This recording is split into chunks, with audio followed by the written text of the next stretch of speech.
Hello guys. Ngayon ay magluluto ako ng kutsinta. Huwag niyo na hanapin kung nasaan ako. Hindi na magpapakita. So, kailangan natin ng all-purpose flour, lihiya, tubig, at saka brown sugar. Yung dark brown sugar po para magsilbing pangkulay. Okay? So, yung una natin, ito, kailangan natin itong mixing bowl natin or mixing basin. So, magsusukat ako ng 1 cup flour. 1 cup lang kailangan natin. Tapos, nagpakulo na po ako ng tubig doon. Ayan. Para po mamaya, pagkatapos ng mixing process, mainit na. Kailangan kasi, bago natin ilagay yung ating mix na kutsinta, kumukulo muna yung tubig. So, kailangan na kulo muna yung tubig. Kaya pinauna ko na yung pagpakulo yon. May tubig na yung ilalim na. Kailangan kumukulo muna guys bago mo ilagay yung mga ulmahan na mayroong mixture ng kutsinta.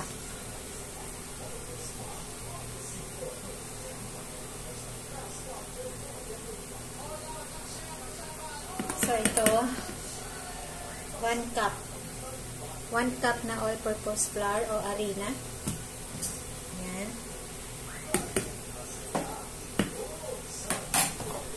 Tapos, lalagyan natin yan ng 2 cups na water.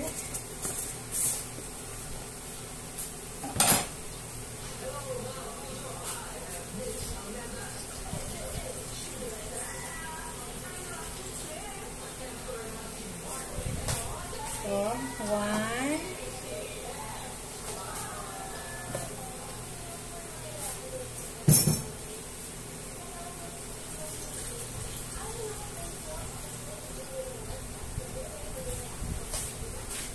2. Ayan. So, 2 cups ng water. Pahaluin po natin gamit itong whisker. Ayan po. Hanggang sa mawala yung buo-buo.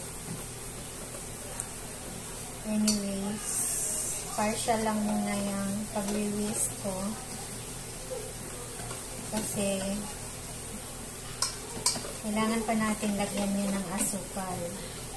So, yan. Natunaw na naman yung all-purpose flour niya. So, yan. Lalagyan natin siya ng 3/4 cup na sugar. Brown sugar. So, ito, 1/2 cup. Kasi wala akong 3/4 cup. So, 1/2 at saka 1/4.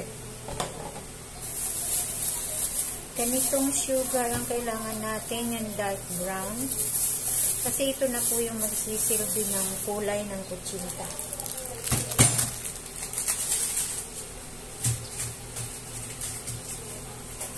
Makikita nyo yung ibang kutsinta na color parang orange. Nilagyan po nila yun ng food coloring. Ayoko maglagay ng food coloring para ma-minimize natin yung paglalagay ng kung ano-ano sa pagkain.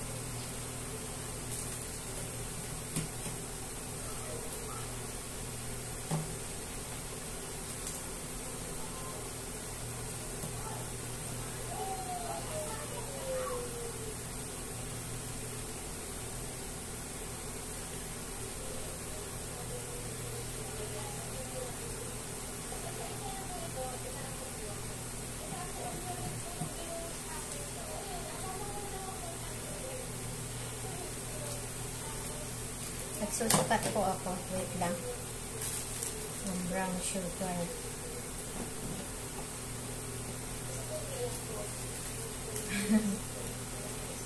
Mapilit yung nilibin. Kasi busy yung dalawa kong kamay. Ayan. Hip lang. Hip. ito, 1/2 cup brown sugar. Ganito ka brown. Ganyan po siya ka brown. At saka 1/4 para maging 3/4 cup. Okay. So, hahaluin natin to hanggang sa malusaw siya. Tingnan nyo guys, so, nagkulay na yung ano, diba? Yung asukal. So, yan ang magsisilbing kulay ng ano, kutsinta natin. Habang nagmi-mix tayo, habang nakasalang ang tubig natin.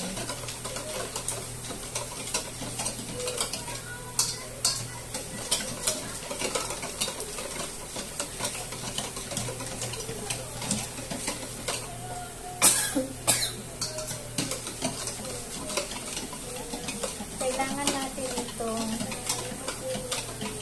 kasi pangit pagka merong mga ganitong bula-bula, kailangan natin itong salain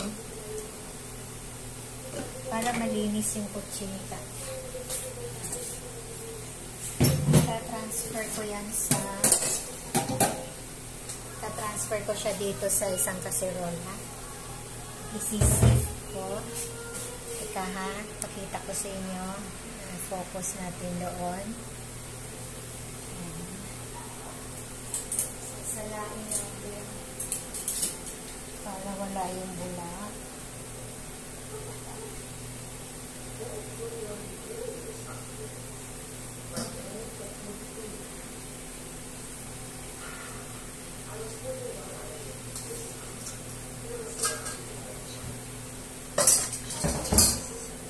At saka yung mga buo-buo ng asukal na wala. Meron pa rin bula. Tanggalin na lang po natin. Minimal na lang naman.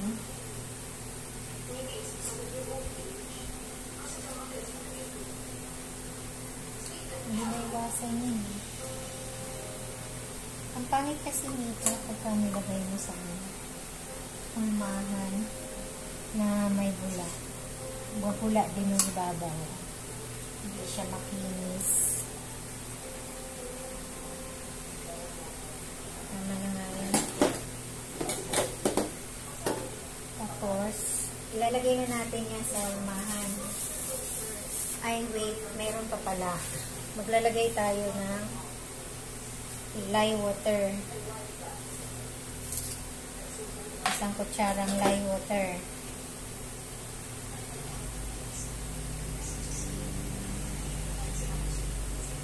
Lihiya po ito, lihiya. Lye water.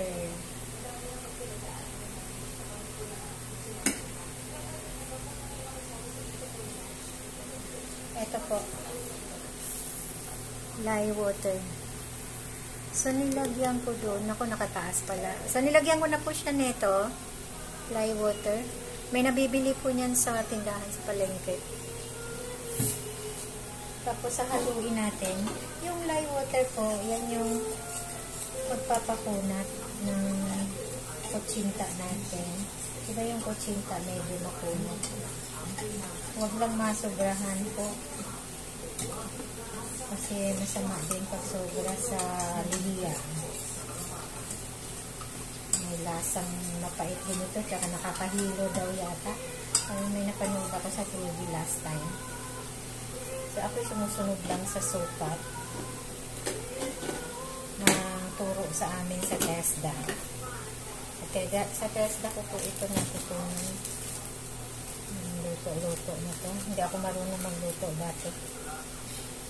So, ayan. Ilalagay na po natin siya sa hulmahan. Simple lang po yan. 4 na ingredients lang. Hindi ko alam kung mga ilan ang magagawa nito. So, ilagay natin.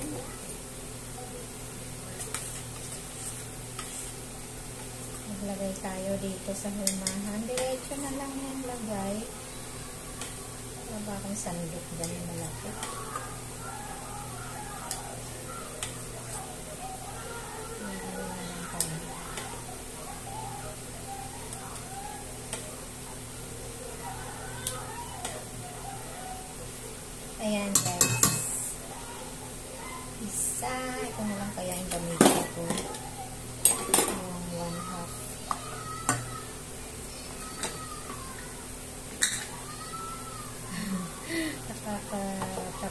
kasi.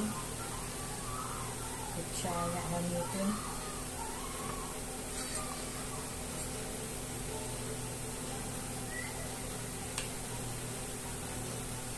Tanggalin natin yung bulak-bulak na.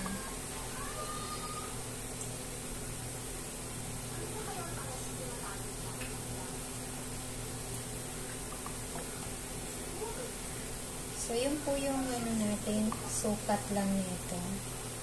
Ganun lang siya kadali. Tapos, so, ulaman nyo lang. I-steam nyo ito ng 20 to 25 minutes. Masikip kasi yung kusina dito. Wala akong working area.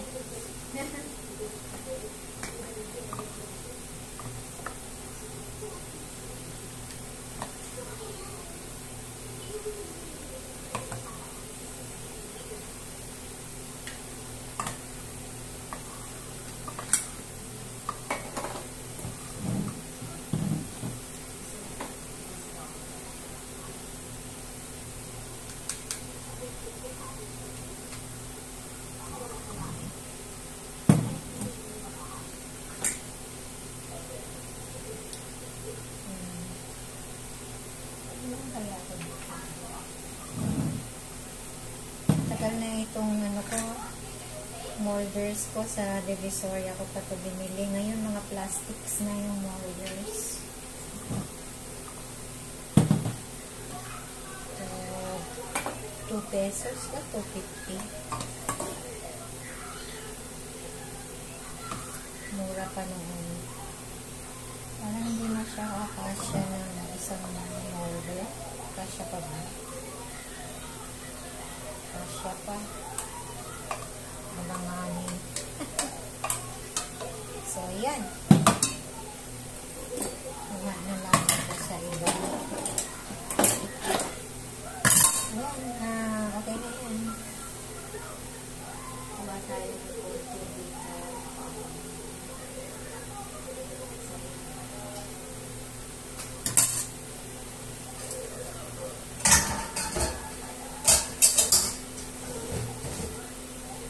1, 2, 3, 4, 5, 6, 7, 8, 9, 10, 11.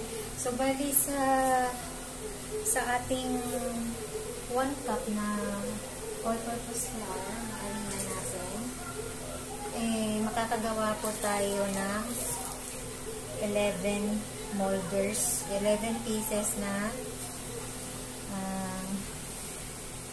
kutsinta sa ganito kalaki na molders. May mga molders din po kasi na maliliit.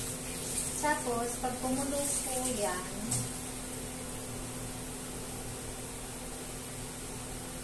pag kumulo po yung tubig, saka natin ilalagay. So, bali, tanggalin ko lang po.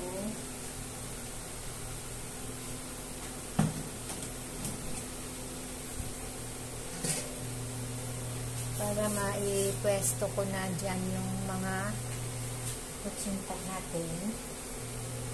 Ayan.